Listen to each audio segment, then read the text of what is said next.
হঠাৎ করে দেখলাম আমার কমেন্ট বক্সে লেখা সুন্নি লীগ। আমি বুঝতে পারি নাই। আমি বললাম সুন্নি লীগ মিন্স কি ভাইয়া? বলো তো তোমরা আওয়ামী লীগের দালাল। আমি বললাম কসম খোদার আওয়ামী লীগ, বিএনপি, জাতীয় পার্টি, জামাত ইসলামের দালালি করতে আমি রাজি আছি।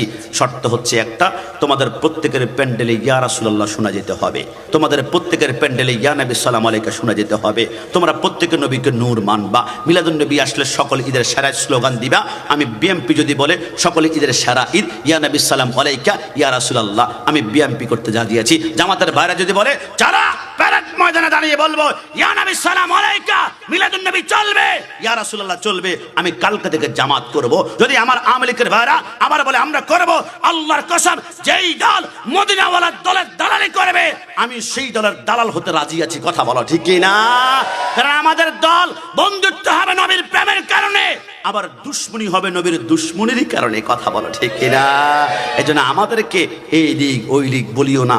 আমরা দুনিয়ার কোনো দল করতে চাই না। আমাদের দলের ফাউন্ডার, আমাদের দলের মেনিউ ফিক্সার, আমাদের দলের প্রতিষ্ঠাতা হচ্ছে সাইয়্যিদুল মুরসালিন, খাতামুন নবিয়্যিন, শাফিউল মুজনিবিন, আনিসুল গারিবিন, রাহমাতুল লিল আলামিন, রাহাতুল আশিকিন। আর মনে রাখো, এক সময় আওয়ামী লীগ ছিল না, বিএনপি ছিল না, জাতীয় পার্টি ছিল না, জামাত ছিল না, ইসলামী আন্দোলন ছিল না, খেলাফতের মজলিস ছিল না, তখনও কিন্তু আহলে সুন্নাত ওয়াল জামাত ছিল। আবার কালের বিবর্তনে এক সময় আওয়ামী লীগ থাকবে না, বিএনপি থাকবে না, জামাত থাকবে না, আর গোটা দেশ থাকবে না, দেশের রন্ধ রন্ধ থাকবে না। হয়তোবা এই পৃথিবীর জমিন থেকে পৃথিবী দুলিশাত হয়ে যাবে। ইদা সামাউ ফাতারাত ওয়া ইদাল কাওয়াকিবু তাসারাত। আর তখনও আহলে সুন্নাত ওয়াল জামাত থাকবে, কারণ ওই দলের প্রতিষ্ঠাতা মদিনাওয়ালা যেই দলের প্রতিষ্ঠাতা। রাজনীতি আসবে যাবে, আহলে সুন্নাত ওয়াল জামাতের দেওয়ালের একটা ইট কোন বাপের বেটা খুলতে পারবে না। কথা বলো ঠিক কি না?